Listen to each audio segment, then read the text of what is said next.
Hello everyone. In the last class, we had discussed about the verification and valuation of the current assets, which had included this cash in hand, cash at bank ಇರಬಹುದು ಇಲ್ಲಾಂದ್ರೆ ಡೆಟಾರ್ಸ್ ಇರಬಹುದು ಅಥವಾ bills receivable ಬಗ್ಗೆ ಮಾತಾಡ್ಬೇಕಾದ್ರೆ what are all the steps that the auditor has to focus when he is into verifying and valuation ಅಂತ ನೋಡಿದ್ವಿ. So in the continuation of this current assets, the next very important head is the stock or inventories ಅಂತ ಹೇಳ್ಬೋದು. See, as you all know, stocks and inventories ಅಂತ ಹೇಳ್ಬೇಕಾದ್ರೆ it is much more concrete or much more that has to be emphasized ಅಂತ ಹೇಳಬಹುದು, because it needs more limelight, it needs more stressing issues, it needs more concentration ಅಂತ ಹೇಳಿದ್ರೆ ತಪ್ಪಾಗ್ಲಾರ್ದು. ಯಾಕೆ ಅನ್ನೋದಾದ್ರೆ, see, majority of the times these organization and companies tend to do some falsification activities or fraudulent activities with regard to the stock or inventories ಅಂತ ಹೇಳುವಂಥದ್ದು. ಅದಕ್ಕಾಗಿ ಏನ್ ಮಾಡ್ತಾರೆ auditors, cash in hand ನ ಹೆಂಗೆ ಫಿಸಿಕಲಿ ವೆರಿಫೈ ಮಾಡ್ತಾರೋ pin to pin, ಅದೇ ತರ ಇವ್ರು ಏನ್ ಮಾಡ್ತಾರೆ ಸ್ಟಾಕ್ ಅಥವಾ ಇನ್ವೆಂಟ್ರೀಸ್ ನು ಫಿಸಿಕಲಿ ವೆರಿಫೈ ಮಾಡ್ತಾರೆ. It may not B actually guide lines ಪ್ರಕಾರ it is not the duty of the auditor to physically verify the stock ಅಂತ ಹೇಳ್ತಾರೆ ಕೆಲವೊಂದಷ್ಟು organisations. But it may not so, ಯಾಕಂದ್ರೆ ತುಂಬಾ ಟ್ರಸ್ಟ್ ವರ್ದಿ ಎಂಪ್ಲಾಯೀಸ್ ಇರ್ತಾರೆ. So ಅವ್ರು ಎಷ್ಟು ಕ್ವಾಂಟಿಟಿ ಕೊಟ್ಟಿರ್ತಾರೋ ನಾವು ಅದನ್ನೇ ಕಣ್ಮುಚ್ಚಿ ನಂಬೋದು ಕಷ್ಟ. ಅದು ಇತ್ತೀಚಿನ ದಿನಗಳಲ್ಲಿ it is very much hard to believe someone else report. So ಅದಕ್ಕೀಗ ಏನ್ ಮಾಡ್ತಾರೆ, they tend to send this article assistant for the physical verification of the stock. This may include time consuming activity, but somehow it could be a very advantageous one for the auditor anta helidre tappaglardu. So in this regard, we shall see what are all the duty of the auditor whenever he is into verifying and valuing the stock ಅಥವಾ inventory ಅಂತ ನೋಡೋಣ.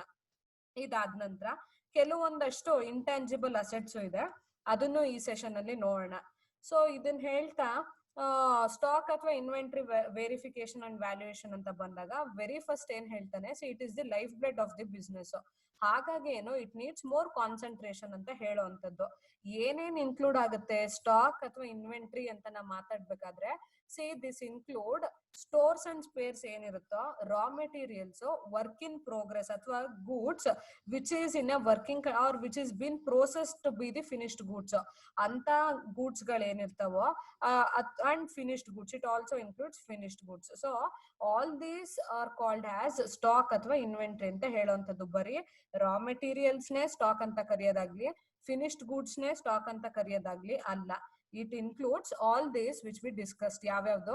Stores and spares ಒಂದು, raw materials, work in progress, finished goods. So ಇದಿಷ್ಟು ಸೇರಿ ಏನಾಗುತ್ತೆ, ಇದಿಷ್ಟು the concentration of all these items could be termed as stock or inventory ಅಂತ ಹೇಳುವಂಥದ್ದು.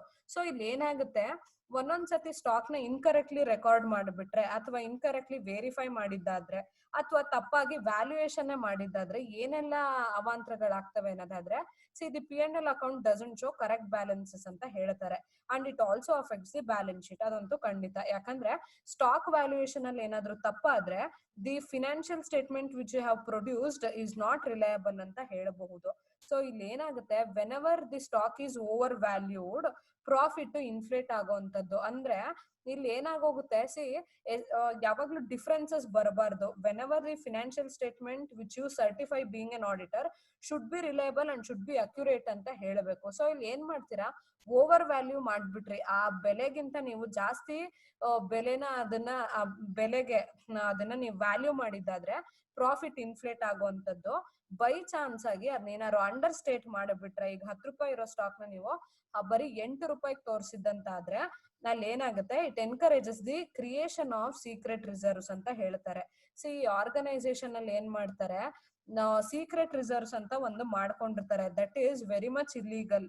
ಈ ಸೀಕ್ರೆಟ್ ರಿಸರ್ವ್ಸ್ ಏನು ಯಾರಿಗೂ ಗೊತ್ತಾಗದೇ ಇರೋಂಥದ್ದು. ಅಲ್ಲಿ ಎಲ್ಲೋ ಏನು ದುಡ್ಡು ಹೊಡೆದಿರ್ತಾರೆ, ಎಲ್ಲೋ ಒಂದು ಲೂಪ್ ಹೋಲ್ಸ್ ಇಂದ ಅವರು ಹಣ ಮಾಡಿರ್ತಾರೆ. ಅಂತ ಹಣ ಏನ್ ಮಾಡ್ತಾರೆ, they will keep it as a reserve which is called as secret reserves ಅಂತ ಕರಿಬಹುದು. ಎಲ್ಲಿ ಉಳಿಸಿರ್ತಾರೋ, ಎಲ್ಲಿ ಅಂಡರ್ ಸ್ಟೇಟ್ ಮಾಡಿ ಅಂತ ಲೂಪ್ ಹೋಲ್ಸ್ ಇಂದ ಅಡ್ವಾಂಟೇಜ್ ತಗೊಂಡಿರ್ತಾರೋ in terms of money or monetary terms ಅಲ್ಲಿ, ಅಂತದನ್ನ ಅವ್ರು ಏನ್ ಮಾಡ್ಬಿಡ್ತಾರೆ ಸೀಕ್ರೆಟ್ ರಿಸರ್ವ್ಸ್ ಆಗಿ ಕನ್ವರ್ಟ್ ಮಾಡೋ ಅಂತದ್ದು. So it encourages them to do the secret reserve or to create the secret reserves ಅಂತ ಹೇಳೋ ಅಂತದ್ದು. ಸಿ ಇಲ್ಲಿ ಓವರ್ ವ್ಯಾಲ್ಯೂ ಆದ್ರೆ ಪ್ರಾಫಿಟ್ ಇನ್ಫ್ಲೇಟ್ ಆಗೋಗುತ್ತೆ.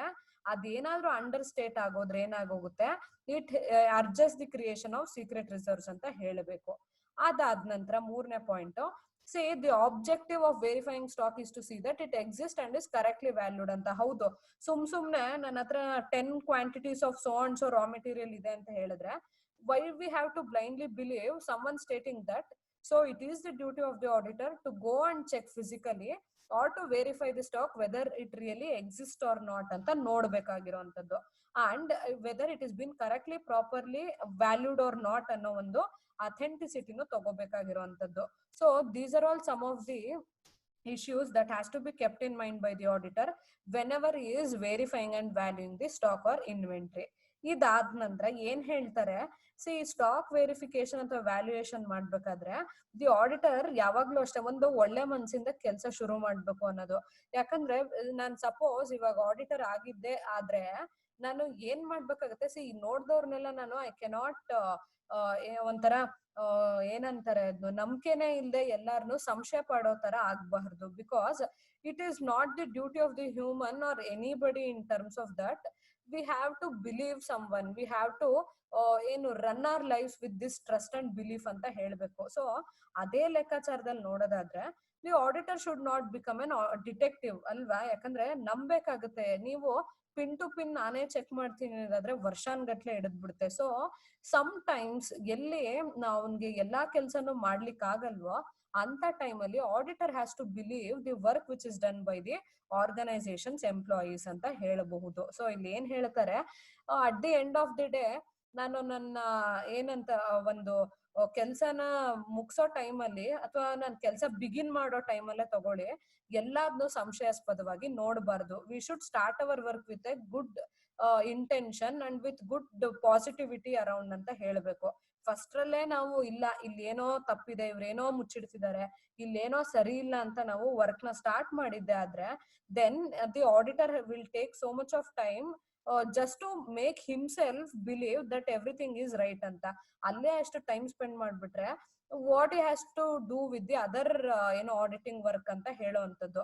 ಸೊ ಏನು auditor should be a watchdog. ಏನಿಂಗಂದ್ರೆ he is a watch dog ಅಂತ ಯಾಕೆ ಕರೀತಾರೆ and not a blood hound ಅಂದ್ರೆ, see if he come across any qualification, irregularities and shortcomings, so ಅವನದು ಏನು duty being an auditor, it is not affecting him anyway, but somehow it will be affecting his professionalism. ಹಾಗಾಗಿ ಅವನ್ ಏನ್ ಮಾಡ್ತಾನೆ, ಆ watch dog ಅಂದ್ರೇನು, ಸಾಮಾನ್ಯವಾಗಿ ನಾಯಿಗಳ ಕೆಲಸ ಏನು, ಯಾರು ಬಂದ್ರು ಹೋದ್ರು, ಇವ್ರು ಕಳ್ರೋ ಒಳ್ಳೆಯವರು ಅಂತ ಸ್ವಲ್ಪ ನೋಡ್ತಿರುತ್ತೆ. ಸೊ ಅದೇ ತರ ಆ ಅಬ್ಸರ್ವೇಷನ್ ಆಡಿಟರ್ಗೆ ಇರೋ ಅಂತದ್ದು. And not a blood hound ಅಂದ್ರೆ he has got no right to sue them. ಹೌದಲ್ವಾ, ಯಾರು ತಪ್ಪು ಮಾಡಿರ್ತಾರೋ ಅವರಿಗೆ ಶಿಕ್ಷೆ ಕೊಡೋ ಅಂತ ಅಥಾರಿಟಿ ಆಡಿಟರ್ಗೆ ಇರೋದಿಲ್ಲ. ಸೊ ಏನು he can just tell or report the organization with regard to the irregularities found ಅಷ್ಟೇ ಬಿಟ್ಟು he does not own any right to give ಏನೋ ಒಂಥರ ಶಿಕ್ಷೆ ಕೊಡ್ತೀನಿ ಅಂತ ಹೇಳಲಿಕ್ಕೆ ಆಗಲ್ಲ. Because it does not have any authority to punish the ಏನು ಯಾರು ತಪ್ಪು ಮಾಡಿರ್ತಾರೋ ಅಂತವ್ರಿಗೆ ಪನಿಷ್ ಮಾಡ್ಲಿಕ್ಕೆ ಅವನ್ಗೆ ಯಾವ ಅಥಾರಿಟಿನೂ ಇರೋದಿಲ್ಲ. ಸೊ ಇದನ್ನ ಹೇಳ್ತಾ he is justified in believing in trustworthy servants of the company along with due care and intelligence. ಹೇಳಿದ್ನೆಲ್ಲ ನಂಬದೇನೆ ಒಂದಷ್ಟು ಡ್ಯೂ ಕೇರ್ ಅಂಡ್ ಇಂಟೆಲಿಜೆನ್ಸ್ ಇರಬೇಕು. ಯಾಕಂದ್ರೆ see some times lateral thinking works more then anything ಅಂತ ಹೇಳ್ತಾರೆ. Common sense ಇರಬೇಕು first. ಅದಾದ ನಂತರ ಸ್ವಲ್ಪ intelligent ಆಗಿ ಕ್ಯಾಲ್ಕುಲೇಟಿವ್ ಆಗಿ ಥಿಂಕ್ ಮಾಡಿ ಇವ್ರು ಏನ್ ಹೇಳ್ತಿದ್ದಾರೆ ಎಂಪ್ಲಾಯೀಸ್ ಅಂತ ಅದನ್ನ ಅನಲೈಸ್ ಮಾಡಿ ಅದಕ್ಕೊಂದು ಕನ್ಕ್ಲೂಷನ್ಗೆ ಬರೋ ಅಂತದ್ದು. ಎಲ್ಲಾದ್ನೂ ಇವನೇ ಮಾಡ್ಲಿಕ್ಕೆ ಸಾಧ್ಯ ಇಲ್ಲ. ಇದಾದ ನಂತರ ವೈಲ್ ವೆರಿಫೈಯಿಂಗ್ ದಿ ಸ್ಟಾಕ್ ಏನೇನೋ he should review the procedure for maintenance of stock and record ಅಂತ ಹೇಳ್ತಾನೆ. ಅಂದ್ರೆ ಇವ್ನು ಏನ್ ಮಾಡ್ಬೇಕಾಗತ್ತೆ, he has to analyse the procedures for the maintenance. ಏನೇನು ಪ್ರೊಸೀಜರ್ ಏನು, ಒಂದು ಸ್ಟಾಕ್ ಮೇಂಟೆನೆನ್ಸ್ ಗೆ ಇವ್ರು ಏನೇನು ಪ್ರೊಸೀಜರ್ಸ್ ನ ಫಾಲೋ ಮಾಡ್ತಿದ್ದಾರೆ ಅಂಡ್ ರೆಕಾರ್ಡ್ಸ್ ಪ್ರಾಪರ್ ಆಗಿ ಮೇಂಟೈನ್ ಮಾಡ್ತಿದಾರೋ ಇಲ್ವೋ ಅನ್ನೋದನ್ನ ಅನಲೈಸ್ ಅಂಡ್ ಎಕ್ಸಾಮಿನ್ ಮಾಡ್ಬೇಕಾಗುತ್ತೆ. ಎರಡನೇದೇನು examine the efficiency of internal check and control system. ನಾನು ಎಲ್ಲಾ ಕ್ಲಾಸಲ್ಲೂ ಎಲ್ಲಾ ಸೆಷನ್ ಅಲ್ಲೂ ಹೇಳ್ತಾ ಬಂದಿದ್ದೀನಿ. See it is the foremost duty of the auditor to get confirm with that of the internal check and control system. ಈ internal control internal check ಸರಿ ಇತ್ತು ಅಂತಂದ್ರೆ everything falls in its place. So he has to be very careful with regard to the working and its efficiency. ಇಲ್ಲೇ ಏನಾದ್ರೂ deficient ಆಗಿತ್ತು mechanism ಅನ್ನೋದಾದ್ರೆ then the has got ಒಂಥರ ಏನಂತಾರೆ his work would be doubled ಅಂತ ಹೇಳಬಹುದು. ಇದಾದ ನಂತರ see whether stock verification process contains adequate safe guards against possible errors and frauds ಅಂತ ಹೇಳ್ತಾನೆ. ಅಂದ್ರೆ ಈ ಸ್ಟಾಕ್ ವೆರಿಫಿಕೇಶನ್ ಪ್ರೋಸೆಸ್ ಅದೇ ಅಡಿಕ್ವೇಟ್ ಆಗಿ ಇದೆಯೋ ಇಲ್ವೋ ಅಂತ ಒಂದು ಚೆಕ್ ಮಾಡ್ಬೇಕಾಗುತ್ತೆ. ಅಂದ್ರೆ ಈಗ ಏನೋ ಒಂದು ಪ್ರೊಸೀಜರ್ಸ್ ಇರುತ್ತೆ, ಆ ಪ್ರೊಸೀಜರಲ್ ನಾರ್ಮ್ಸ್ ಪ್ರಾಪರ್ ಆಗಿ ಇದೆಯೋ ಇಲ್ವೋ ಅಥವಾ ಒಂದು ಅಡಿಕ್ವಸಿ ಇದೆಯೋ ಇಲ್ವೋ, ಯಾವ್ದಕ್ಕೆ to safe guard to provide safety against possible errors and frauds. ಇಲ್ಲಿ ಏನು ಎರರ್ಸ್ ಅಂಡ್ ಫ್ರಾಡ್ಸ್ ಆಗದೆ ಇರೋ ತರ ಪಾಸಿಬಿಲಿಟಿ ಅಥವಾ ಪಾಸಿಬಲ್ ಅಡಿಕ್ವಸಿ ಇದೆಯಾ ಆ ಪ್ರೊಸೀಜರಿಯಲ್ ನಾರ್ಮ್ಸ್ ಅಲ್ಲಿ ಅಂತ ಚೆಕ್ ಮಾಡುವಂತದ್ದು. ಇದಾದ ನಂತರ test check the physical existence of a part of the stock ಅಂತ ಹೇಳ್ತಾನೆ.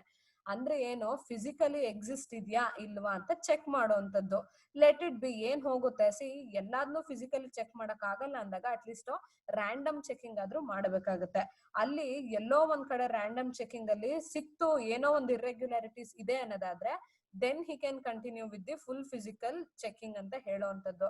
ಇಲ್ಲ ಅಂದ್ರೆ ಇಟ್ ಬಿಕಮ್ಸ್ ಅನ್ನೆಸೆಸರಿ. ಯಾಕಂದ್ರೆ ಮಾಡಿದ್ನೇ ಮಾಡ್ತಾ ಕೂತ್ರೆ ಟೈಮ್ ಕನ್ಸ್ಯೂಮಿಂಗ್ ಒಂದು ಲೇಬರ್ ಕಾಸ್ಟ್ ಜಾಸ್ತಿ ಆಗುವಂತದ್ದು.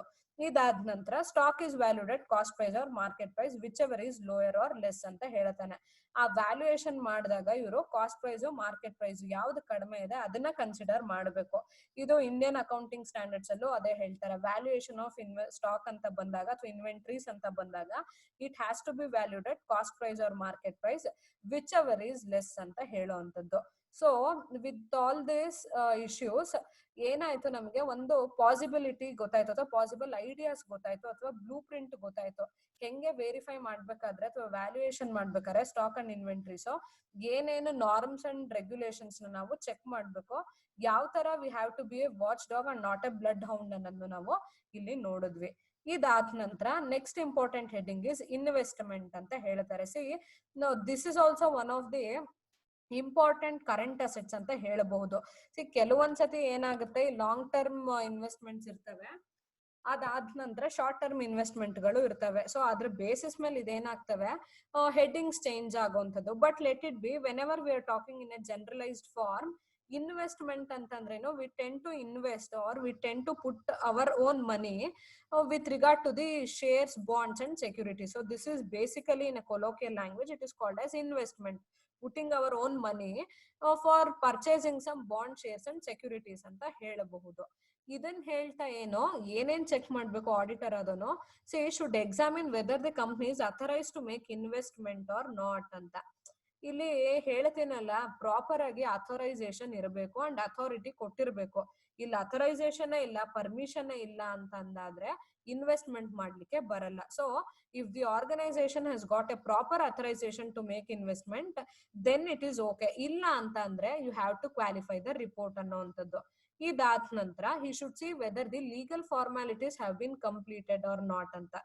ಸಿಕ್ ಎಲ್ಲದಕ್ಕೂ ಲೀಗಲ್ ಫಾರ್ಮಾಲಿಟೀಸ್ ಏನಿರ್ತಾವೋ ಆ ಲೀಗಾಲಿಟಿ ಪ್ರೊಸೀಜರ್ಸ್ ನ ಇವರು ಪ್ರಾಪರ್ ಆಗಿ ಫಾಲೋ ಮಾಡ್ಬೇಕು. ಇಲ್ಲ ಅಂದ್ರೆ ಏನಾಗುತ್ತೆ, ಇಟ್ ವಿಲ್ ಬಿಕಮ್ ಒಂಥರ ಎಲ್ಲ ಲೀಗಾಲಿಟಿ ಇಶ್ಯೂಸ್ ತಗೊಳ್ದೇನೆ ಅಥವಾ ಲೀಗಾಲಿಟಿ ಬೇಸಿಸ್ ಮೇಲೆ ಬರ್ದೇನೆ ಮಾಡಿದ್ರೆ ಇಟ್ ಬಿಕಮ್ಸ್ ಒಂಥರ ಗೋಯಿಂಗ್ ಅಗೇನ್ಸ್ಟ್ ದಿ ನಾರ್ಮ್ಸ್ ಅಂತ ಹೇಳುವಂಥದ್ದು. ಸೊ ಎಲ್ಲಾ ಪ್ರೊಸೀಜರ್ಸ್ ಫಾರ್ಮಾಲಿಟೀಸ್ ಕಂಪ್ಲೀಟ್ ಆಗಿದ್ಯಾ with regard to the purchases or with regard to the sale of investment ಅಂತ ನೋಡುವಂಥದ್ದು. ಸೊ ಇದಾದ ನಂತರ if the investments are larger in number he should obtain the schedule of investment certified by a responsible official ಅಂತ ಹೇಳ್ತಾರೆ. ಹೌದು, ನಾವು fixed asset ಬಗ್ಗೆ ಮಾತಾಡ್ಬೇಕಾದ್ರೂ ನಾವು ಫಸ್ಟ್ ಅಂಡ್ ಫಾರ್ಮೋಸ್ಟ್ ಏನ್ ಮಾಡ್ತಿದ್ವಿ, ಶೆಡ್ಯೂಲ್ ತಗೋತಿದ್ವಿ. ಎಷ್ಟೋ ಈಗ ಲಿಸ್ಟ್ ಆಫ್ ಪ್ಲಾಂಟ್ ಅಂಡ್ ಮೆಷಿನರಿನೋ, ಲಿಸ್ಟ್ ಆಫ್ ಲ್ಯಾಂಡ್ ಅಂಡ್ ಬಿಲ್ಡಿಂಗೋ ಅಥವಾ ಲಿಸ್ಟ್ ಆಫ್ ಮೋಟರ್ ವೆಹಿಕಲ್ಸ್, ಈ ತರ ಒಂದು ಲಿಸ್ಟ್ ತಗೋತೀವಿ. ದಟ್ ಈಸ್ ಇನ್ ಏನೋ ಕಾಮರ್ಸ್ ಟರ್ಮ್ ಅಥವಾ ಆಡಿಟಿಂಗ್ ಟರ್ಮ್ಸ್ ಅಲ್ಲಿ ಕರಿಬೇಕಾದ್ರೆ we call it as schedule ಅಂತ. ಸೊ ಆ ಶೆಡ್ಯೂಲ್ ಆಫ್ ಇನ್ವೆಸ್ಟ್ಮೆಂಟ್ ನಾವು ಏನ್ ಮಾಡ್ಬೇಕು, ಆರ್ಗನೈಸೇಷನ್ ಅವರಿಂದ ಪಡ್ಕೊಂಡು ಅದು ಸರ್ಟಿಫೈ ಆಗಿದ್ಯಾ by the responsible authority or not ಅಂತ ಚೆಕ್ ಮಾಡುವಂತದ್ದು. ಇದಾದ ನಂತರ the statement should include name of the investment, ಏನು ಅದ್ರ ಹೆಸರೇನು, ಇನ್ವೆಸ್ಟ್ಮೆಂಟ್ ಒಂದು ಹೆಸರು ಇರುತ್ತೆ, ಅದನ್ನ ಚೆಕ್ ಮಾಡ್ಬೇಕು. ಯಾವತ್ತು ಪರ್ಚೇಸ್ ಮಾಡಿದ್ದಾರೆ ಅಂತ ನೋಡ್ಬೇಕು. ಅದ್ರ ಬುಕ್ ವ್ಯಾಲ್ಯೂ ಎಷ್ಟು ಅಂತ ಚೆಕ್ ಮಾಡ್ಬೇಕು. ಆ ಬುಕ್ ವ್ಯಾಲ್ಯೂ ಅದಾದ ನಂತರ ಮಾರ್ಕೆಟ್ ಪ್ರೈಸ್ ಏನು, ಇವತ್ತಿನ ಬೆಲೆ ಏನು, ಎಷ್ಟು ರೇಟು, ಆಯ್ತಾ. ಅದಾದ ನಂತರ ಅದ್ರ ಇಂಟ್ರೆಸ್ಟ್ ಅಕ್ರೂವಲ್ ಆಗೋ ತರ ಇದ್ರೆ ಯಾವತ್ತಿಗೆ ಡ್ಯೂ ಡೇಟ್ ಬರುತ್ತೆ. ಅದಾದ ನಂತರ ಇದಕ್ಕೆ TDS ಅಥವಾ ಟ್ಯಾಕ್ಸ್ ಏನಾದ್ರು ಡಿಡಕ್ಟ್ ಆಗಿದ್ಯೋ ಇಲ್ವೋ, ಅದಷ್ಟು ಇನ್ಫಾರ್ಮೇಶನ್, ಅಷ್ಟು ಡೀಟೇಲ್ಸ್ ನ ಆಡಿಟರ್ ಪ್ರಾಪರ್ ಆಗಿ ಚೆಕ್ ಮಾಡುವಂತದ್ದು. ಸೊ ಒಂದು ಶೆಡ್ಯೂಲ್ ಅಂತ ತಗೊಂಡ್ರೆ ಅದ್ರಲ್ಲಿ ಬರೀ ಹೆಸರೇ ಇರ್ಬೇಕು ಅಂತಲ್ಲ, it should have a complete details with regard to the investment. That should include all these points ಅಂತ ಹೇಳಬಹುದು. ಇದಾದ ನಂತರ it is advisable to verify all the investment at a time ಅಂತ ಹೇಳ್ತಾರೆ.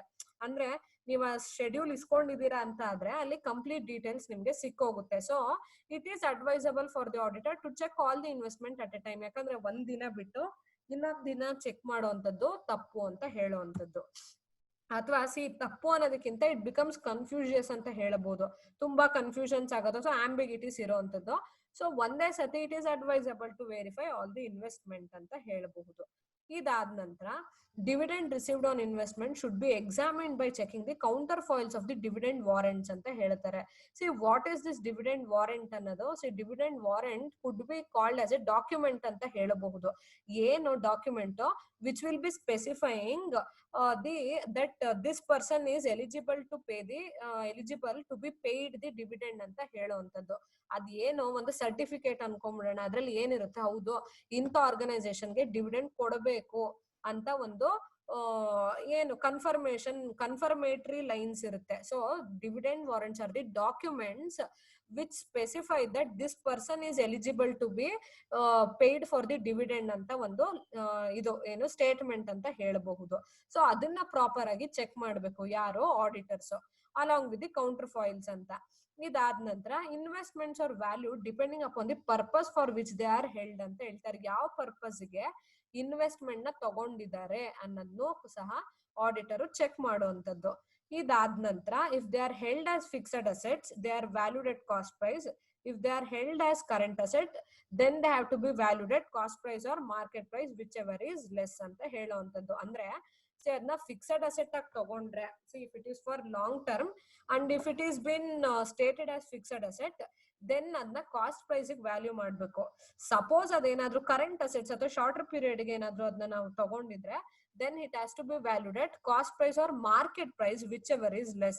According to the accounting standard ಏನ್ ಹೇಳುತ್ತೆ, ಅದು current asset ಆಗಿ ನೀವು ಡಿಸೈಡ್ ಮಾಡ್ತೀನಿ ಅನ್ನೋದಾದ್ರೆ then it has to be valued at cost price or market price whichever is less. ಯಾವ್ದು ಕಡಿಮೆ ಇರುತ್ತೋ ಅದ್ರ ಮೇಲೆ ವ್ಯಾಲ್ಯೂಯೇಷನ್ ನ ಮಾಡುವಂತದ್ದು.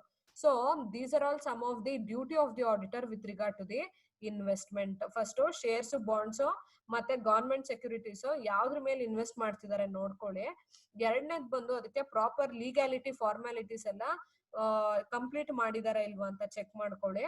ಮೂರನೇದ್ ಬಂದು ಯಾವ ಅಥರೈಸೇಷನ್ ಇದೆಯಾ ಅಂತ, ಆರ್ಗನೈಸೇಷನ್ಗೆ ಅಥಾರಿಟಿ ಇದೆಯಾ for the transaction with related to investment ಅಂತ ಚೆಕ್ ಮಾಡ್ಕೊಳ್ಳಿ. ಅದಾದ ನಂತರ ಒಂದು ಶೆಡ್ಯೂಲ್ ಇಸ್ಕೊಳ್ಳಿ, ಇನ್ವೆಸ್ಟ್ಮೆಂಟ್ ಶೆಡ್ಯೂಲ್ ಇಸ್ಕೊಳ್ಳಿ. ಅದ್ರಲ್ಲಿ ಎಲ್ಲಾ ಡೀಟೇಲ್ಸ್ ಇರುತ್ತೆ, ಅದನ್ನ ಪ್ರಾಪರ್ ಆಗಿ ಚೆಕ್ ಮಾಡಿ. ಯಾವ ಡೇಟಿಗೆ ಪರ್ಚೇಸ್ ಮಾಡಿದ್ದಾರೆ, ರೇಟ್ ಏನು, ಇನ್ನು ನಾವೇನಾದ್ರೂ ಡಿವಿಡೆಂಡ್ ತಗೋಬೇಕು ಅನ್ನೋದಾದ್ರೆ ಅದ್ರ ಡ್ಯೂ ಡೇಟ್ ಏನು, ಇಂಟ್ರೆಸ್ಟ್ ಡ್ಯೂ ಡೇಟ್ ಏನು, ಅದೆಲ್ಲ ಚೆಕ್ ಮಾಡ್ಕೊಳ್ಳಿ. ಅದಾದ ನಂತರ ಡಿವಿಡೆಂಡ್ ವಾರೆಂಟ್ಸ್ ಇರ್ತವೆ, ಅದು ಇಷ್ಟು ಪೇ ಮಾಡ್ಬೇಕು ಅಂತ ಅದೊಂದು ಡಾಕ್ಯುಮೆಂಟ್ರಿ ಸ್ಟೇಟ್ಮೆಂಟ್ ಏನ್ ಮಾಡೋದು, ಒಂದು ಕನ್ಫರ್ಮೇಶನ್ಗೆ ಹೌದು this organisation is eligible for the pay receipt of dividend ಅಂತ ಅದು ಕನ್ಫರ್ಮೇಶನ್ ಕೊಡುತ್ತೆ. ಅದನ್ನು ಆಡಿಟರ್ ಚೆಕ್ ಮಾಡ್ಬೇಕಾಗತ್ತೆ. ಅದಾದ ನಂತರ ಯಾವ ಪರ್ಪಸ್ಗೆ ಇನ್ವೆಸ್ಟ್ಮೆಂಟ್ ತಗೊಂಡಿದ್ದಾರೆ ಅನ್ನೋದನ್ನ ಆಡಿಟರ್ ಚೆಕ್ ಮಾಡ್ಬೇಕಾಗತ್ತೆ. ಅದೇನಾದ್ರೂ ಫಿಕ್ಸ್ಡ್ ಅಸೆಟ್ ರೀತಿಲಿ ಲಾಂಗ್ ಟರ್ಮ್ ಇನ್ವೆಸ್ಟ್ಮೆಂಟ್ ಆಗಿದ್ರೆ ದೆನ್ ಅದನ್ನ ಕಾಸ್ಟ್ ಪ್ರೈಸ್ ಅಲ್ಲಿ ವ್ಯಾಲ್ಯೂ ಮಾಡಿ, ಅದೇನಾದ್ರೂ ಶಾರ್ಟ್ ಟರ್ಮ್ ಗಿದ್ದು ಅಥವಾ ಕರೆಂಟ್ ಅಸೆಟ್ಸ್ ಅಂತ ಡಿಸೈಡ್ ಮಾಡೋದಾದ್ರೆ ಕಾಸ್ಟ್ ಅಥವಾ market price whichever is less, ಆ ಎರಡ್ರ ಮೇಲೆ ವ್ಯಾಲ್ಯೂಯೇಷನ್ ನ ಮಾಡುವಂತದ್ದು. ಸೊ ಇದನ್ನ ಹೇಳ್ತಾ hopefully we have completed all the current assets, verification and valuation of the current asset ಅಲ್ಲಿಗೆ ಮುಗಿಯುವಂತದ್ದು. ಏನೇನ್ important, first cash in hand important. Cash at bank ಓದ್ಕೊಳ್ಳಿ, ಬಿಲ್ಸ್ ರಿಸೀವಬಲ್ ಬಗ್ಗೆ ನೋಡಿ, ಮೋಟಾರ್ ವೆಹಿಕಲ್ಸ್ ಬಗ್ಗೆ ತಿಳ್ಕೊಳ್ಳಿ. ಅದಾದ ನಂತರ ಬಿಲ್ಸ್ ರಿಸೀವಬಲ್ ಬಗ್ಗೆ ಕಲ್ತ್ಕೊಳ್ಳಿ. ಇದಾದ ನಂತರ ಇನ್ವೆಸ್ಟ್ಮೆಂಟ್ ಏನು ಆಯ್ತಾ ಅದ್ರದ್ದು ಡೀಟೇಲ್ಸ್ ಏನು ತಿಳ್ಕೊಳ್ಳಿ. ಅದಾದ ನಂತರ ಸ್ಟಾಕ್ ಅಥವಾ ಇನ್ವೆಂಟ್ರೀಸ್ ಬಗ್ಗೆ ಸ್ವಲ್ಪ ಹೆಚ್ಚಿನ ಗಮನ ಕೊಡುವಂತದ್ದು. So these are all the important ಏನಂತಾರೆ headings or items that should be properly concentrated whenever we are verifying and valuing the current assets. So ಇಲ್ಲಿ ಟ್ಯಾಂಜಿಬಿಲಿಟಿ ಇಂಟ್ಯಾಂಜಿಬಲ್ ಅಂತ ಹೇಳ್ತಿದ್ದೆ. ಅಲ್ಲಿ ಫಿಕ್ಸೆಡ್ ಅಸೆಟ್ ಆಯ್ತು, ಈ ಕಡೆ ಕರೆಂಟ್ ಅಸೆಟ್ಸ್ ಆಯ್ತು, ಲ್ಯಾಂಡ್ ಅಂಡ್ ಬಿಲ್ಡಿಂಗ್ ಕಲ್ತ್ವಿ, ಪ್ಲಾಂಟ್ ಅಂಡ್ ಮೆಷಿನರಿ ನೋಡಿದ್ವಿ. So with all this hopefully we have seen the tangibility assets also with regard to the current assets also. ಇದನ್ನ ಹೇಳ್ತಾ ನೆಕ್ಸ್ಟ್ ಇಂಟ್ಯಾಂಜಿಬಲ್ ಅಸೆಟ್ಸ್ ಬಗ್ಗೆ ನಾವು ಮಾತಾಡ್ಬೇಕಾದ್ರೆ, ಏನ್ ಇಂಟ್ಯಾಂಜಿಬಲ್ ಅಂದ್ರೆ ಆಸ್ ವಿ ಆಲ್ ನೋ ಇದ್ರದ್ದು ಎಕ್ಸಿಸ್ಟೆನ್ಸ್, ಫಿಸಿಕಲ್ ಎಕ್ಸಿಸ್ಟೆನ್ಸ್ ನಮಗೆ ಕಾಣಲ್ಲ. We cannot see, we cannot touch, we cannot ಏನಂತಾರೆ ಅದನ್ನ, ಅದ್ರದ್ದು ಫಿಸಿಕಲ್ ಎಕ್ಸಿಸ್ಟೆನ್ಸ್ ಇರಲ್ಲ. ಬಟ್ ಎನಿವೇ ಇದ್ರದ್ದು ಒಂದು ಏನಂತಾರೆ ಎಕ್ಸಿಸ್ಟೆನ್ಸ್ ಇಲ್ಲ, ಕಣ್ಣಿಗೆ ಕಾಣದೇ ಇರೋ ಎಕ್ಸಿಸ್ಟೆನ್ಸ್ ಇಲ್ಲ ಅನ್ನೋದಾದ್ರು, but we can feel it ಅಂತ. ಆತರ ಒಂದು ಅಸೆಟ್ ಬಗ್ಗೆ ಮಾತಾಡ್ಬೇಕಾದ್ರೆ the first and foremost is goodwill ಅಂತ ಹೇಳುವಂತದ್ದು. ನಾವು ಅರ್ಲಿಯರ್ ಏನು ಗುಡ್ ವಿಲ್ ಅಂತ ಹೇಳಿದಾಗ ಇಟ್ ಈಸ್ ದಿ ರೆಪ್ಯುಟೇಷನ್ ಅಂತ ಈಸಿಯಾಗಿ ಹೇಳ್ಬಿಡ್ತಿದ್ವಿ. See value of the reputation in short is called as goodwill ಅಂತ ಕರೆಯುವಂತದ್ದು.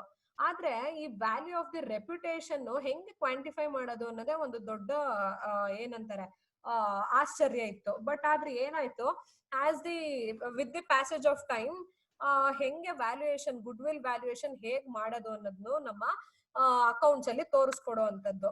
ಸೊ ನಮ್ಗೆ after we got to know how to quantify this goodwill in terms of numerical values ಅಥವಾ money measurement terms ಅಲ್ಲಿ ನಮ್ಗೆ ಅದು quantum ಸಿಕ್ತು ಅನ್ನೋದಾದ್ರೆ, so next responsibility of the auditor is to properly verify and value such goodwill ಅಂತ ಹೇಳುವಂತದ್ದು. So goodwill being an intangible asset ಏನಂತ ನೋಡೋಣ.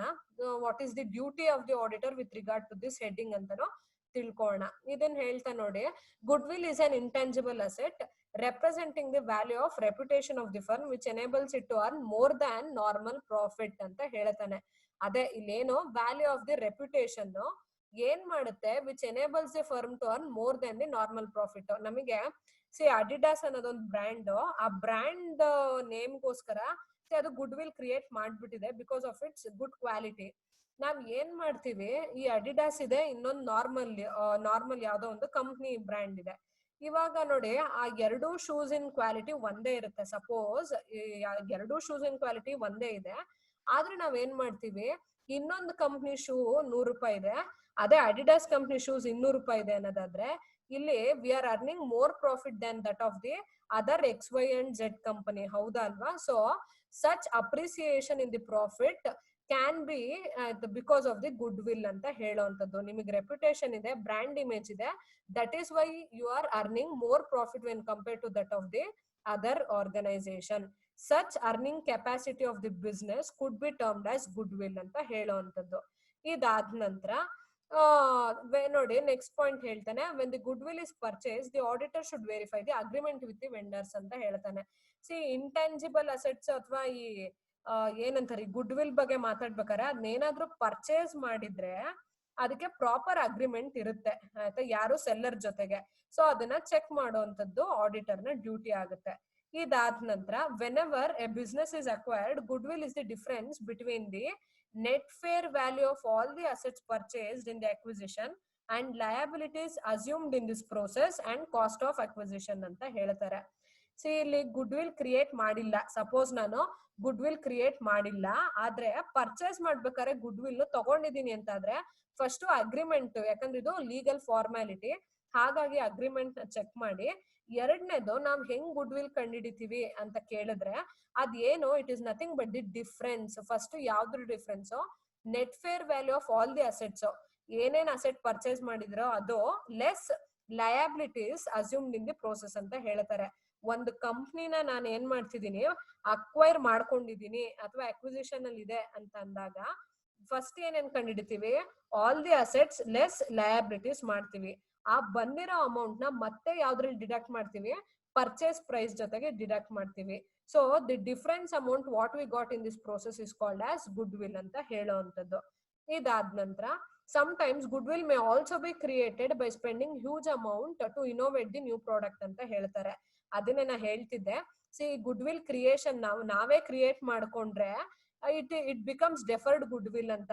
ಲಾಸ್ಟ್ ಸೆಷನ್ ಅಲ್ಲಿ ಹೇಳ್ತಿದ್ದೆ, ಡೆಫರ್ಡ್ ರೆವೆನ್ಯೂ ಎಕ್ಸ್ಪೆಂಡಿಚರ್ ಅಂತಂದ್ರೆ the revenue generating would be postponed, ಅದಕ್ಕೆ deferred ಅಂತ ಕರೆಯುವಂಥದ್ದು. Postponing is nothing but as deferred ಅಂತ ಹೇಳುವಂಥದ್ದು, ಡೆಫರಿಂಗ್ ಆರ್ ಡೆಫರ್ಡ್ ಅಂತ ಹೇಳುವಂಥದ್ದು. ಇಲ್ಲಿ ಏನಾಯ್ತು, you have spent huge amount of money to create something new product or to innovate something new. ಇಲ್ಲಿ ಇನೋವೇಷನ್ ಅಥವಾ ಇನ್ವೆನ್ಷನ್ ಅಥವಾ ಕ್ರಿಯೇಷನ್ ಅಂತ ಬಂದಾಗ ಏನಾಯ್ತು, ತುಂಬಾ ಹಣ ಖರ್ಚಾಗಿರುತ್ತೆ. ಯಾಕಂದ್ರೆ it is all up to the research and R&D ಅಂತ ಏನ್ ಕರಿತೀವೋ ಅದ್ರ ಮೇಲೆ ತುಂಬಾ ಇನ್ವೆಸ್ಟ್ಮೆಂಟ್ ಮಾಡ್ಬಿಟ್ಟಿರ್ತಾರೆ ಯಾರು, ಆರ್ಗನೈಸೇಷನ್ ಅವರು. ಹಾಗಾಗಿ ಇಲ್ಲಿ ಏನೋ ಒಂದು ಹೊಸತನನ ಕಂಡಿಡಿದಾಗ ನೀವ್ ಏನ್ ಮಾಡ್ತೀರಾ, then you will be earning the revenue in the future days. ಹೌದಲ್ವಾ? ಅದನ್ನ ನೀವ್ ಯಾರಿಗೋ ಕೊಟ್ಟಾಗ ಅಥವಾ ಗುಡ್ ವಿಲ್ ನ ಇನ್ಯಾರೋ ಪರ್ಚೇಸ್ ಮಾಡ್ತಾರೆ, ಇದ್ರಿಂದ ನೀವು ಏನು ಇನೋವೇಟ್ ಮಾಡಿದಿರೋ, ಇನ್ವೆಂಟ್ ಮಾಡಿದಿರೋ ಆ ಪ್ರಾಡಕ್ಟ್ ನ ಸೇಲ್ ಮಾಡಿದಾಗ ನಿಮ್ಗೆ ಏನಾಗುತ್ತೆ, ಒಂದು ಹೆಸರು ಬರ್ತಾ ಹೋಗುತ್ತೆ. ಸೊ ದಿ ರೆಪ್ಯುಟೇಷನ್ ವ್ಯಾಲ್ಯೂ ಅಥವಾ ದಿ ಏನಂತಾರೆ profit generation in coming days ಅಥವಾ ಫ್ಯೂಚರ್ ಡೇಸ್ಗೆ ಪೋಸ್ಟ್ಪೋನ್ ಆಗಿರುತ್ತೆ. So that is why it is called as deferred goodwill ಅಂತ ಕರೀತಾರೆ. ಇದನ್ನ ನಾವೇನ್ ಮಾಡ್ಬೇಕು, it should be capitalised over a period of time ಅಂತ ಹೇಳುವಂಥದ್ದು. ಯಾಕಂದ್ರೆ ಇದು ಒನ್ಸ್ ಇನ್ ಎ ವೇ ಖರ್ಚಾಗುವಂತ ಹಣ, ಹಾಗಾಗಿ ಅದನ್ನ ಕ್ಯಾಪಿಟಲೈಸ್ ಮಾಡುವಂಥದ್ದು. It may not it may not be incurring every other time. So ಹಾಗಾಗಿ it has to be capitalised over a period of time ಅಂತ ಹೇಳುವಂಥದ್ದು. So goodwill is shown in the books at cost less the written off amount ಅಂತ ಹೇಳ್ತಾರೆ. Cost price ಏನಿರುತ್ತೋ less ಎಷ್ಟು right of ಮಾಡಿರ್ತೀರೋ ಆ basis ಮೇಲೆ value ಮಾಡೋ ಅಂತದ್ದು. ಇದಾದ ನಂತರ ನೆಕ್ಸ್ಟ್ ಇಂಟ್ಯಾಂಜಿಬಲ್ ಅಥವಾ ಇಂಟ್ಯಾಂಜಿಬಲ್ ಅಸೆಟ್ ಅಥವಾ ಏನು ಇಂಟೆಲೆಕ್ಚುಯಲ್ ಪ್ರಾಪರ್ಟಿ ಅಂತಾನು ಹೇಳಬಹುದು. ದಟ್ ಈಸ್ ಪೇಟೆಂಟ್ಸ್ ಅಂತ ಹೇಳಬಹುದು. See what you mean by patents? ಈ ಪೇಟೆಂಟ್ಸ್ ಅನ್ನೋದೇನು, ಒಂದು ರೈಟ್. ಏನ್ ರೈಟ್ ಅಪ್ಪ? To use or to sale or to make use of the product or something or some innovation for which the right would be transferred to the other person. That could be termed as patent. ಯಾಕಂದ್ರೆ ನಾನು ಏನೋ ಒಂದು ಹೊಸತನನ ಕಂಡಿಡ್ದಿದ್ದೀನಿ, invent ಮಾಡಿದೀನಿ, innovate ಮಾಡಿದೀನಿ, ಅದನ್ನ ನಾನು ಏನ್ ಮಾಡ್ತೀನಿ, ಬೇರೆಯವ್ರಿಗೆ ಆ ಒಂದು ಪ್ರಾಡಕ್ಟ್ ನ ಯೂಸ್ ಮಾಡಕ್ಕೋ ಅಥವಾ ನಾನು ಏನ್ ಇನ್ವೆಂಟ್ ಮಾಡಿದೀನೋ ಅದನ್ನ ಯೂಸ್ ಮಾಡ್ಲಿಕ್ಕೆ ಪರ್ಮಿಷನ್ ಕೊಡ್ತೀನಿ. For which I will be ಏನಂತಾರೆ, ಐ ವಿಲ್ ಬಿ ಅಥವಾ I want to come in a limelight ಅಂತ ಹೇಳುವಂಥದ್ದು. ಸೊ ಇದು ನಂದೇ ಇನ್ವೆನ್ಷನ್ ಅಥವಾ ಇದು ನಂದೇ ಕ್ರಿಯೇಷನ್ ಅಂತ ನಾನು ಅದನ್ನ ಜಸ್ಟಿಫೈ ಮಾಡ್ಲಿಕ್ಕೆ I will B demanding the patents. That is how the creation of the patents is involved ಅಂತ ಹೇಳುವಂಥದ್ದು. ಸೊ ಇಲ್ಲಿ patent right should be verified with the certificates granting such rights. ಇಲ್ಲಿ ಏನಾಗುತ್ತೆ, ನಾನು ಪೇಟೆಂಟ್ ನಂದೇ ಪೇಟೆಂಟ್ ಅಂತ ಹೇಳಕ್ಕೆ ಅದಕ್ಕೆ ಏನಾದ್ರೂ ಡಾಕ್ಯುಮೆಂಟರಿ ಎವಿಡೆನ್ಸ್ ಬೇಕು. ಸೊ ಅದಕ್ಕೆ ಸರ್ಟಿಫಿಕೇಟ್ ಗ್ರಾಂಟ್ ಮಾಡ್ತಾರೆ, ಹೌದು patent is been created in your name ಅಂತ. ಆ ಸರ್ಟಿಫಿಕೇಟ್ ನ ಪ್ರಾಪರ್ ಆಗಿ ಆಡಿಟರ್ ಚೆಕ್ ಮಾಡುವಂಥದ್ದು. ಅದಾದ ನಂತರ if a patent is purchased he should verify the assignment deed ಅಂತ ಕರೀತಾರೆ. ಸಿ ಪೇಟೆಂಟ್ ನಾನೇ ಕ್ರಿಯೇಟ್ ಮಾಡಿಲ್ಲ, ಆದ್ರೆ ಪರ್ಚೇಸ್ ಮಾಡಿರ್ತಾರೆ. That is what I told. ಯಾರೋ ಇನ್ವೆಂಟ್ ಮಾಡಿರೋದು, ಯಾರೋ ಇನೋವೇಟ್ ಮಾಡಿರೋದನ್ನ ನಾವು ಪರ್ಚೇಸ್ ಮಾಡಬಹುದು. ಸೊ ಅಂತ ಟೈಮಲ್ಲಿ ನಾನು ಏನಾದ್ರು ಪರ್ಚೇಸ್ ಮಾಡಿದ್ರೆ ಅದಕ್ಕೊಂದು ಅಸೈನ್ಮೆಂಟ್ ಡೀಡ್ ಅಂತ ಕೊಡ್ತಾರೆ, which is called as patent assignment deed ಅಂತ ಹೇಳಬಹುದು. ಇಲ್ಲಿ ಅಸೈನರ್ ಯಾರೋ ಕಂಡಿಡ್ದಿರೋನು, ಅಸೈನಿ ಯಾರೋ ನಾನು ನಿಮ್ಮ ಪ್ರಾಡಕ್ಟ್ ನ ನಿಮ್ ಹೆಸರಲ್ಲಿ ಯೂಸ್ ಮಾಡ್ಕೋತೀನಿ ಅಂತ ಹೇಳ್ತಿರ್ತಾನಲ್ಲ ಅಂತವನ್ಗೆ ಅಸೈನಿ ಅಂತ ಕರೀತಾರೆ. He should see whether the deed is registered in the name of his client and patents are the property of the client ಅಂತ ಹೇಳ್ತಾರೆ. ಸಿ ಆತರ ಒಂದ್ಸತಿ ಅಸೈನ್ಮೆಂಟ್ ಡೀಡ್ ಕ್ರಿಯೇಟ್ ಆಯ್ತು ಅಂತಂದ್ರೆ ಅವಾಗ ಆಡಿಟರ್ ಏನ್ ಮಾಡ್ಬೇಕು, ಅಸೈನ್ಮೆಂಟ್ ಡೀಡು ಕ್ಲೈಂಟ್ ಹೆಸರಲ್ಲೇ ಇದೆಯಾ ಅಂತ ಚೆಕ್ ಮಾಡ್ಬೇಕು, ಅದು ರಿಜಿಸ್ಟರ್ ಆಗಿದ್ಯಾ ಅಂತಾನು ಚೆಕ್ ಮಾಡ್ಬೇಕು. ಅದಾದ ನಂತರ ಈ ಪೇಟೆಂಟ್ ತಗೊಂಡಿದ್ಮೇಲೆ that becomes the property of the client. ಹೌದಲ್ಲ, ಒಂದ್ಸತಿ ನಾನು ಕೊಂಡ್ಕೊಂಡ್ಮೇಲೆ it becomes my property. So ಅದು ಯಾರ ಹೆಸರಲ್ಲಿ ಇದೆ, ಕ್ಲೈಂಟ್ ಹೆಸರಲ್ಲೇ ಇದೆಯೋ ಇಲ್ವೋ ಅಂತ ಚೆಕ್ ಮಾಡುವಂಥದ್ದು. ಅದಾದ ನಂತರ the auditor should also examine whether fees paid to purchase patents are treated as capital expenditure ಅಂತ ಹೇಳ್ತಾರೆ. ಅಂದ್ರೆ ಸಿ ನಾವೇನ್ ಫೀನ ಪರ್ಚೇಸ್ ಮಾಡಿರ್ತೀವೋ ಅಥವಾ ಪೇಟೆಂಟಿಂಗ್ ನಾವೇನ್ ಖರ್ಚು ಮಾಡಿರ್ತೀವೋ ಆ ಪರ್ಚೇಸ್ ಪ್ರೈಸ್ ಇರುತ್ತಲ್ಲ, ಪೇಟೆಂಟ್ ತಗೊಳ್ಲಿಕ್ಕೆ ನಾವೇನ್ ಖರ್ಚು ಮಾಡಿರ್ತೀವೋ ಆ ಪರ್ಚೇಸ್ ಪ್ರೈಸ್ ಅಥವಾ ಕಾಸ್ಟ್ ಪ್ರೈಸ್ ಇರುತ್ತೋ ಅದನ್ನ ಕ್ಯಾಪಿಟಲ್ ಎಕ್ಸ್ಪೆಂಡಿಚರ್ ಆಗಿ ಟ್ರೀಟ್ ಮಾಡ್ಬೇಕು. ಯಾಕಂದ್ರೆ ಇದು ಟೈಮ್ ಅಂಡ್ ಅಗೇನ್ ಇದೇನು ಇನ್ಕರ್ ಆಗೋಂತ ಎಕ್ಸ್ಪೆನ್ಸಸ್ ಅಲ್ಲ. ಸೊ ಹಾಗಾಗಿ it becomes capital expenditure because it is non recurring in nature. ಆದ್ರೆ ಈ ಪೇಟೆಂಟ್ ಕೊಟ್ಟವನ್ಗೆ ರಿನಿವಲ್ ಫೀಸ್ ಅವಾಗ ಪೇಟೆಂಟ್ ರಿನಿವಲ್, ಈಗ ಲೈಸೆನ್ಸ್ ತಗೊಂಡ್ರೆ ಹೆಂಗೆ over the period of time ಅದನ್ನ ನಾವೇನ್ ಮಾಡ್ಬೇಕಾಗತ್ತೆ, ರಿನ್ಯೂ ಮಾಡಿಸ್ಕೋಬೇಕಾಗತ್ತೆ. ಸೊ ಆತರ ಪೇಟೆಂಟ್ಸ್ಗೂ ಕೂಡ ನೀವು ರಿನಿವಲ್ ಮಾಡ್ಕೋಬೇಕಾಗುತ್ತೆ. ಸೊ ಆ ಪೇಟೆಂಟ್ ರಿನಿವಲ್ ಫೀಸ್ ನೀವೇನ್ ಪೇ ಮಾಡ್ತಿರೋ that will become revenue expenditure. ಯಾಕಂದ್ರೆ ಅದು recurring in nature. You have to pay for the patent renewal time and again. So ಅದಕ್ಕೆ ಏನಾಗುತ್ತೆ, ಅದು ರೆವೆನ್ಯೂ ಎಕ್ಸ್ಪೆಂಡಿಚರ್ ಆಗುವಂತದ್ದು. ಇದಾದ ನಂತರ if the client has number of patents you should get the list of patents with details such as date of acquisition, period of which it is acquired etcetera ಅಂತ ಹೇಳ್ತಾನೆ. ಅಂದ್ರೆ ತುಂಬಾ ಪೇಟೆಂಟ್ಸ್ ಇದ್ರೆ, ತುಂಬಾ patents ನ ಪರ್ಚೇಸ್ ಮಾಡಿದ್ರೆ suppose client ಅಥವಾ ಅವನ ಹೆಸರಲ್ಲೇ ಇದ್ರೆ ಏನೇನ್ ಚೆಕ್ ಮಾಡ್ಬೇಕಾಗುತ್ತೆ, ಈ ಪೇಟೆಂಟ್ ಅವನಿಗೆ ರಿಲೇಟೆಡ್ ಅಲ್ವೋ, ಕ್ಲೈಂಟ್ ರಿಲೇಟೆಡ್ ಅಲ್ವೋ ಅಂತ ಚೆಕ್ ಮಾಡ್ಬೇಕಾಗುತ್ತೆ. ಅದೇನಾದ್ರೂ ಪರ್ಚೇಸ್ ಮಾಡಿದ್ರೆ ಯಾವಾಗ ಡೇಟ್ ಆಫ್ ಅಕ್ವಿಸಿಷನ್, ಯಾವಾಗ ಪರ್ಚೇಸ್ ಮಾಡ್ದ ಅಂತ ಯಾವ ಡೇಟ್ ಅಲ್ಲಿ ಅವನು ತಗೊಂಡಿದ್ದಾನೆ ಅನ್ನೋದನ್ನು ಚೆಕ್ ಮಾಡ್ಬೇಕಾಗುತ್ತೆ. ಅದಾದ್ಮೇಲೆ the period of which it's acquired ಅಂತ ಹೇಳ್ತಾನೆ. ಅಂದ್ರೆ ಎಷ್ಟು ಪೀರಿಯಡ್ಗೆ, ಎಷ್ಟು ವರ್ಷಕ್ಕೆ ಅದನ್ನ ತಗೊಂಡಿದ್ದಾನೆ ಅನ್ನೋದನ್ನು ಚೆಕ್ ಮಾಡುವಂತದ್ದು. ಇದಾದ ನಂತರ patents are written off over the period of which they are acquired ಅಂತ ಹೇಳ್ತಾನೆ. ಅದೇನೆ ನೀವೇನು ಅಕ್ವೈರ್ ಮಾಡ್ಕೊಂಡಿರ್ತೀರೋ, ತಗೊಂಡಿರ್ತೀರೋ ಆ ಪೀರಿಯಡ್ ಅಷ್ಟಕ್ಕೂ ಪೇಟೆಂಟ್ ನ ನಾವೇನ್ ಮಾಡ್ಬೇಕಾಗತ್ತೆ, ರೈಟ್ ಆಫ್ ಮಾಡ್ತಾ ಬರ್ಬೇಕಾಗತ್ತೆ. ಆ ಅಮೌಂಟ್ ಏನಿದೆಯೋ ಪೇಟೆಂಟ್ ಹೆಡ್ಡಿಂಗ್ ಅಲ್ಲಿ ಅಷ್ಟು ಅಮೌಂಟ್ ನ ನಾವು ರೈಟ್ ಆಫ್ ಮಾಡ್ತಾ ಬರ್ಬೇಕು over the passage of time. So hence they are shown in the balance sheet at cost less return of amount. Goodwill ಹೇಗ್ ಟ್ರೀಟ್ ಮಾಡ್ತೀವೋ patents is also the same. ಏನು cost price ಎಷ್ಟಿರುತ್ತೋ less return of amount. So in this regard we tend to value and verify the patents and goodwill. So next session ಅಲ್ಲಿ trademark ಇದೆ, ಅದ್ರ ಬಗ್ಗೆ ಎಲ್ಲ ತಿಳ್ಕೊಳ್ಳೋಣ. Thank you.